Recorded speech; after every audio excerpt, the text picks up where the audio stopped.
कहाणी शुक्रवारची जीवतेची. एका शुक्रवारा तुमची कहाणी. आटपाट नगर होतं. तिथे एक राजा होता. त्या राजाला मुलगा नव्हता. तेव्हा राणीनं काय केलं, एका सुईणीला बोलवून आणलं. अगं अगं सुईणी, मला नाळवारीसुद्धा एक मुलगा गुपचूप आणून दे, मी तुला पुष्कळ द्रव्य देईन. सुईणीनं गोष्ट कबूल केली. ती त्या तपासावर राहिली. गावात एक गरीब ब्राह्मणाची बाई गरबार झाली. तेव्हा ती सून तिच्या घरी गेली आणि तिला सांगू लागली की बाई तू गरीब आहेस, तुझं बाळंतपणीचं पोट दुखू लागेल तेव्हा मला कळव, मी तुझं बाळंतपण फुकट करीन. तिनं होय म्हणून सांगितल्यानंतर ती सून राणीकडे आली. बाईसाहेब, आपल्या नगरात अमुक गरीब ब्राह्मणाची बाई गरोदर आहे. तिला नुकताच 2रा महिना लागला आहे. लक्षणं सर्व मुलाचीच दिसत आहेत. तेव्हा आपल्या घरापासून तो तेथपर्यंत काही कळणार नाही असं एक गुप्त भुयार तयार करावं. आपल्याला काही दिवस गेल्याची अफवा उठवावी. मी तुम्हाला नाळवारीचा मुलगा आणून देईन. असं ऐकल्याबरोबर राणीला मोठा आनंद झाला आणि जसजसे दिवस गेले त्याप्रमाणे डोहाळ्याचे डंभ केलं. पोट मोठं दिसण्याकरता त्याच्यावर लुगड्याच्या घड्या बांधल्या. भुयार तयार केलं. 9 मास भरताच बाळंतपणाची तयारी केली. इकडे ब्राह्मणीबाईचं पोट दुखू लागलं. सुईणीला बोलवून आणलं.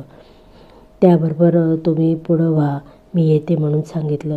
धावत राणीकडे आली. पोट दुखण्याचं ढोंग करायला सांगितलं. नंतर ब्राह्मणाच्या घरी आली. बाई तुझी आहे पहिली खेप, डोळे बांधलेस तर भिणार नाहीस, नाही बांधलेस तर भय वाटेल, असं म्हणून तिचे डोळे बांधलेत. ती बाळंत झाली. मुलगा झाला. सुईणीनं एका दासीकडून भुयाराच्या वाटेनं मुलगा राणीकडे पाठवला व तिनं एक वरवंटा घेऊन त्यास एक कुंचा बांधला आणि तिच्या पुढं ठेवला. मग बाईचे डोळे सोडले. तुला वरवंटा झाला असं सांगू लागली.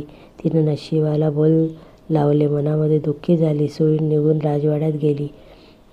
राणीसाहेब बाळंतीण झाल्याची बातमी पसरली. मुलाचं कौतुक होऊ लागलं. इकडे ब्राह्मणांनी नेम धरला. श्रावण मासी दर शुक्रवारी जीवतेची पूजा करावी आणि नमस्कार म्हणावं.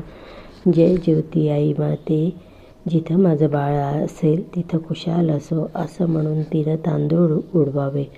ते या मुलाच्या डोक्यावर पडावे. हिरवं लुगडं नेसणं, हिरव्या बांगड्या लेणं वर्ज्य, कारलीच्या मांडवाखालून जाणं वर्ज्य, तांदळाचं धुणं व लाडणं बंद केलं. याप्रमाणे ती नेहमी वागू लागली. इकडे राजपुत्र मोठा झाला. एके दिवशी बाहेर फिरायला निघाला. त्या दिवशी ती न्हाऊन आपल्या अंगणात राळे राखीत बसली होती. तेव्हा ह्याची नजर तिचवर गेली. हा मोहित झाला. रात्री तिची भेट घ्यायची म्हणून निश्चय केला. रात्री तिच्या घरी आला. दारात गाय वासरू बांधली होती. चालता चालता राजाचा पाय वासराच्या शेपटावर पडला. वासराला वाचा फुटली. ते आपल्या आईला म्हणालं, कोण्या पापानं माझ्या शेपट्यावर पाय दिला. तेव्हा ती म्हणाली, जो आपल्या आईकडे जावयास भीत नाही तो तुझ्या शेपट्यावर पाय द्यायला भिल काय. हे ऐकून राजा मागे फिरला आणि घरी येऊन आपल्या आईपासून काशी जाण्याची परवानगी घेतली. काशीत जाऊ लागला. जाता जाता एका ब्राह्मणाच्या इथं उतरला. त्या ब्राह्मणाला पुष्कळ मुलं होत होती, पण ती 5वी-6वीच्या दिवशी जात असत. राजा आला त्या दिवशी चमत्कार झाला. 5वीचाच दिवस होता. राजा दारात निजला होता. 6वी रात्री आली आणि म्हणू लागली, कोण ग मेलं वाटेत पसरलं आहे. जीवती उत्तर करते, अगं माझं ते नवसाचं बाळ निजलं आहे. मी काही त्याला वालांडू देणार नाही. मुलगा आज जाणार म्हणून त्या मुलाचे आईबाप चिंता करीत बसले होते. त्यांनी हा संवाद ऐकला. इतक्यात उत्तर रात्र झाल्यावर सटवी व जीवती आपापल्या रस्त्याने निघून गेल्या. उजाडल्यावर ब्राह्मणांना येऊन राजाचे पाय धरले. तुमच्यामुळे आमचा मुलगा जगला. आजचे दिवस मुक्काम करा अशी विनंती केली. राजानं ती मान्य केली. त्याही रात्री त्याप्रमाणे प्रकार झाला. 2ऱ्या दिवशी राजा चालता झाला. इकडे यांचा मुलगा वाढता झाला. पुढे काशीत गेल्यावर यात्रा केली. गयावर्जनाची वेळ आली. पिंड देतेवेळी ते घ्यायला 2 हात वर आले. असं होण्याचं कारण त्यानं ब्राह्मणानं विचारलं. ते म्हणाले, घरी जा, साऱ्या गावातल्या बायका पुरुषांना जेवायला बोलव, म्हणजे याचं कारण समजेल. मनाला मोठी चुटपुट लागली. घरी आला. मोठ्या थाटानं मावन केलं. त्या दिवशी शुक्रवार होता. गावात ताकीद दिली, घरी कोणी चूल पेटवू नये, सगळ्यांनी जेवायला यावं. ब्राह्मणीला मोठं संकट पडलं. राजाला निरोप धाडला.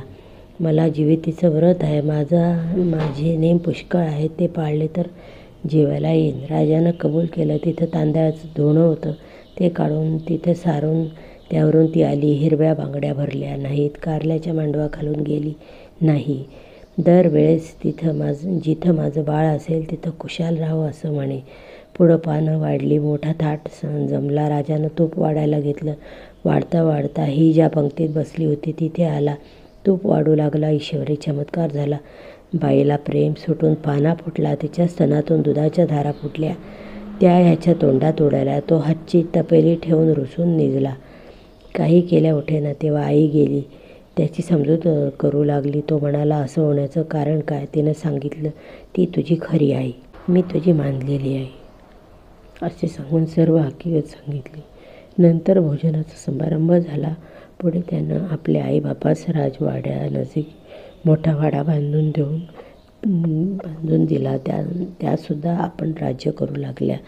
तर जशी जीवती तिला प्रसन्न झाली, तशी तुम्हा होऊन ही 60 उत्तराची कहाणी 5 उत्तरी सुफळ संपूर्ण